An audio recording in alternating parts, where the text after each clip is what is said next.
What's your name? Bill Wilder, And when were you born? 30th of December, 1926, And where were you born? San Saba, Texas. Were you born in the hospital? No, Where? I was born at home. Who were your parents? My parents were Ray and Kate Wilder. Were they from San Saba? Yes, They grew up in San Saba. my mother did. My father moved there from some other place in Texas.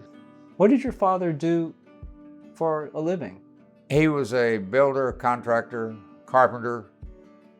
And did you have brothers and sisters? I did. How many? I had 3 brothers and 3 sisters. And where do you fall in that lineup? I was the second born. Who were your siblings? My older brother was Ray Wilder Jr. My sister then was June. A brother named Jack, and then a sister named Sarah Kate, and another sister named Carol Sue, and finally a brother named Joe. And are any still living? No, You're the last one living. I'm the last one. What did you do as a child for fun? Well, I went fishing, flew kites, And did you go swimming? went swimming in the river, In the river. What river is that? San the Saba? San Saba River. And did you do that with your siblings? No, I did it with friends, and my mother was scared of water, and we did not have a public swimming pool at that time. So the schools you went to, were they the public schools there in San Saba? Yes, Okay, so like San Saba Elementary? yes, San Saba Elementary and San Saba High School were the only 2 schools there. No junior high school. No junior high school. So you went from elementary straight to high school. Yes, and at that time there were only 11 years of schooling in Texas. All right, as a child, did you have a job? I did. When I was 15 years old, I started working in the Palace Theater as a ticket taker and usher. And so the Palace Theater was there in San Saba. Yes, And so you went there, got a job. You were doing tickets. Did you ever have any other jobs that you did there at the theater? I then became a projectionist there, running the big 35 millimeter projectors, and eventually the assistant manager of that theater So you lived there how long in San Saba? until I was 18 years old. And at 18, where'd you go at 18? I was drafted into the Army. When I was in the Army, that was on my records. And the first job I had after basic training was running 16 millimeter projectors for various units in the Army. Was it mainly for training or was it for entertainment or both? It was for entertainment. So you ran the movies. You played the movies for the troops. Yes. And was that your main job when you went into the Army? For the first few months, maybe 6 months it was. I went to Vienna, Austria. Was that for training or was that was after training? That was after training. That was the first assignment I ever had. I was 19 when I got to Vienna.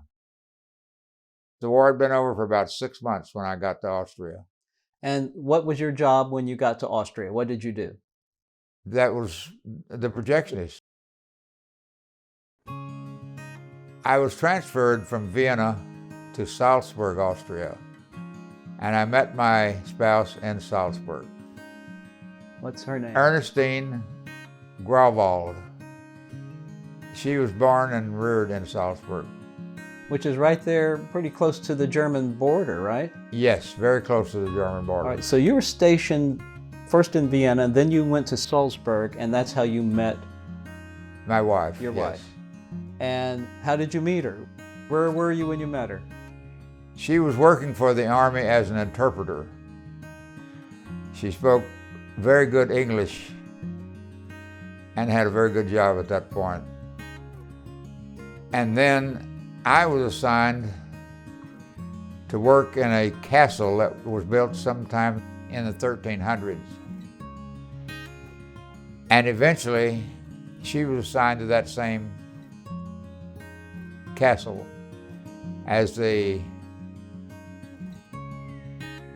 clerk at the door where people came and entered and left the hotel. And you were still the projectionist at that time? No, at that time I was the assistant manager of that castle. The castle was operated as an officer's getaway from Salzburg. It was only about 15 miles outside of Salzburg. So how did you just start dating? Did you just ask her to go out? Well, yes, eventually I did. It took you a while to ask her? It took a while. I was rather bashful. Was there a language barrier? Well, there was a language barrier. However, I decided I'm in their country, I should speak their language. They don't have to speak mine. So I started learning German right away.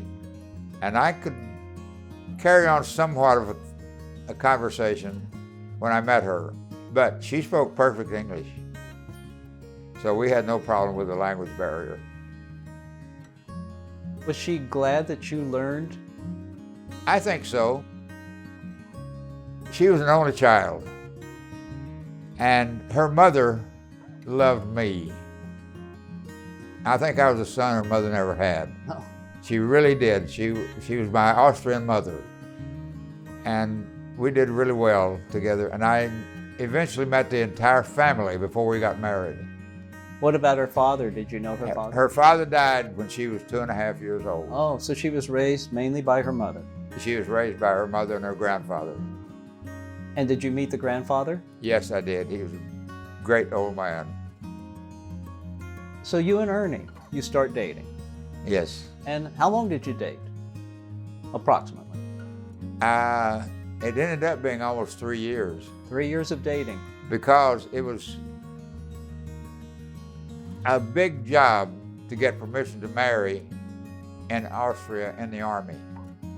And it had to be approved by the commanding general of Austria for me to get married. I got one and I had it approved in 1948. Ernie's grandmother died of cancer. And her grandfather and other members of the family asked me if I would postpone the wedding because they wanted to give 1 year of mourning for her grandmother. And of course I did that. I came back to the States on leave during that time just to assure my family that I knew what I was doing. But I came back and then we got married in November of 1949. So it sounds like then for about, several months you were away from Ernie, right? For about 6 weeks. 6 weeks, okay. So did she come over with you to visit before you got married? No. So your family met her after you were married in That's Austria. correct. So you were married in Austria. I was married in Austria. And did you have a wedding? I had a wedding in the wedding chapel of Salzburg, Austria. And then a get-together with family members after that at my mother-in-law's home. And only for family members, nobody else was there. I think the Second World War moved me out of San Saba, took me out into the world, and everything I've done has been through that, and I had never had any intention of staying in the Army as a career. I was in the Army for 30 years, 2 months, and 5 days. For the last 3 years of my tour in Austria, I was in an infantry regiment. And there I was in a courts and board section where I took care of people that were being court-martialed or boarded out of the Army. After that assignment, I went to Redstone Arsenal, Alabama, where Werner von Braun and his German engineers were developing the country's rocket program. From there, I went back to Europe when I was in Munich, Germany, where I was assigned as a manager of a non-commissioned officers club. And I did that for 4 years. Then I went from there to Fort Huachuca, Arizona, where I became a flight operations sergeant at the airfield there. And I stayed there for about a year and a half and went back to Germany. I was in Berchtesgaden this next tour in Germany, which is very close to Salzburg, just across the border. And there I was back in the hotel and club business. After that, I was assigned to Fort Dix, New Jersey, where I was in a training regiment and taught English as English grammar more than anything, so that the clerks that were working for the military had a good knowledge of English and how to use it. From there, I was assigned to Korea for 1 year, and I was at an Army airfield there where I was the flight operations sergeant. After Korea, I went back to Germany to Augsburg, where I was in the 24th Infantry Division, and of that, the 24th Aviation Battalion. I was the intelligence NCO for that battalion. I did that for about 6 months, and then I was asked to become a first sergeant of one of the aviation companies, which I did. And I served that then for almost a year, and then I came out on orders for Vietnam.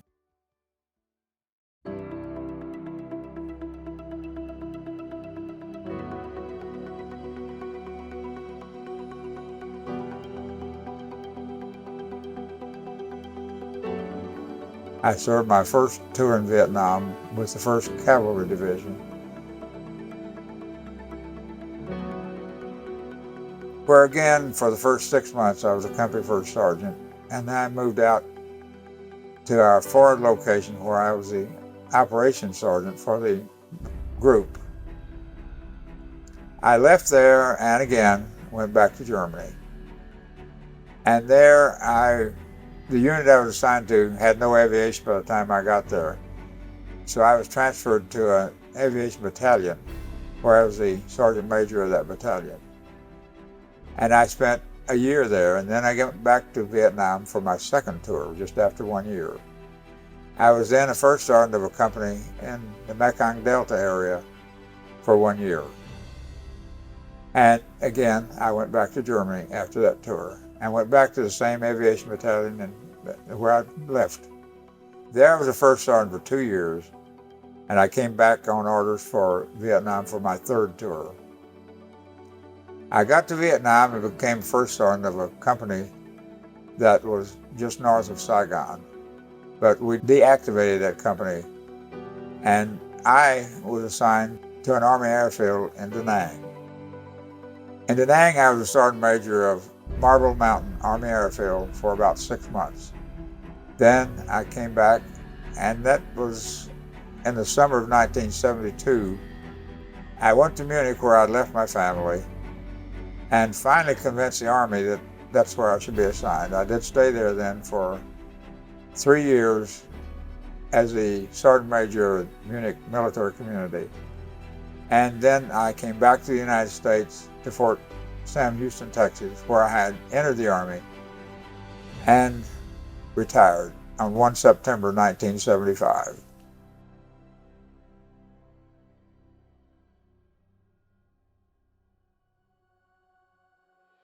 You and your wife had children.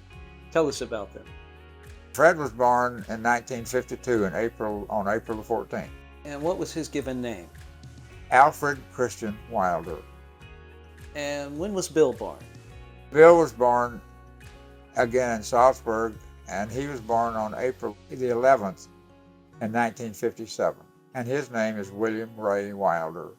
Named after? Named after my father, Ray, and me for where he got the William. Right. Fred graduated from Stuttgart American High School, and then Bill graduated from Munich American High School. Fred went on to get his basic education at Harvard, and Bill went to Rice in Houston. Fred then went on to become a doctor in Houston, Texas, where he attended Baylor Medical School. And Bill stayed in Rice for 12 years, but he graduated with a PhD in biology. Then he went into the environmental consulting business. He and one of his friends established their own business called Axis Environmental. Fred married Debbie Evans that he had met in the hallway in a hospital in Houston. They have 2 children. They have a daughter that was born in 1982 on 27th of March, and a son that was born on the 1st of April. The daughter's name is Lauren Elizabeth, and the son's name is Brian Christian, and he was born on April the 1st, 1985. And they ended up marrying and having their own children. Yes. Lauren married Jake, I guess I should say Jacob Reach, who has a PhD. He's a doctor with the Austin Independent School District. And they have 2 children. Gigi was born on September the 18th. Evie was born on 13 December. Brian married Andrea Ramey, and they have 2 children. And the son was born on the 24th of June. And his name is Breck Christian Wilder. They had a daughter that's 2 years old, and her name is Ainsley Ramey Wilder. Okay, so you have a total of how many great-grandchildren? I have 4 that are blood great-grandchildren and 2 that are not.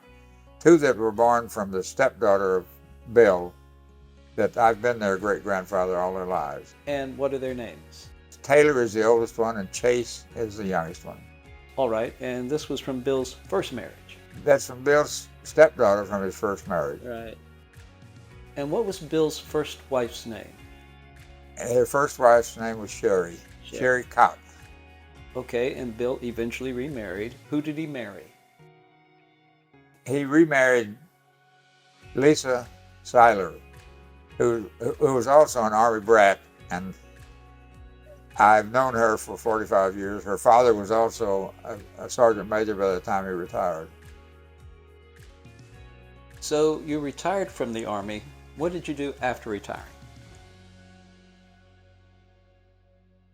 I was only 48 years old. I was looking for a job, something that I wanted to do.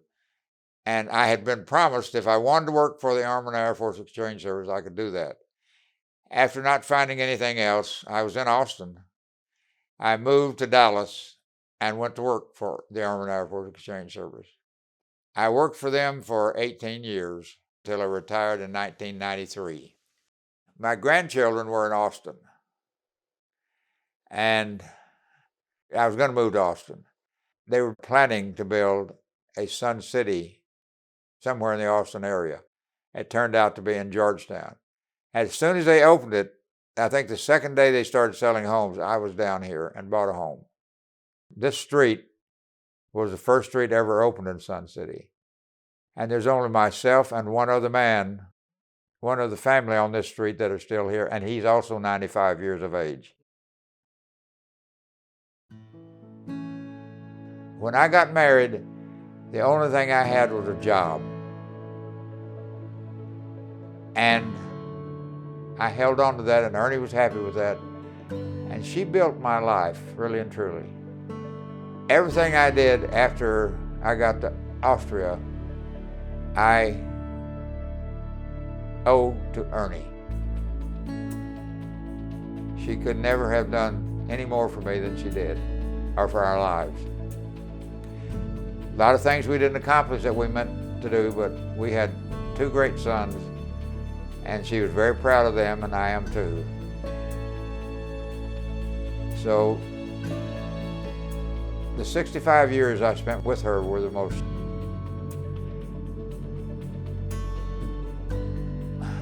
loving years of my life.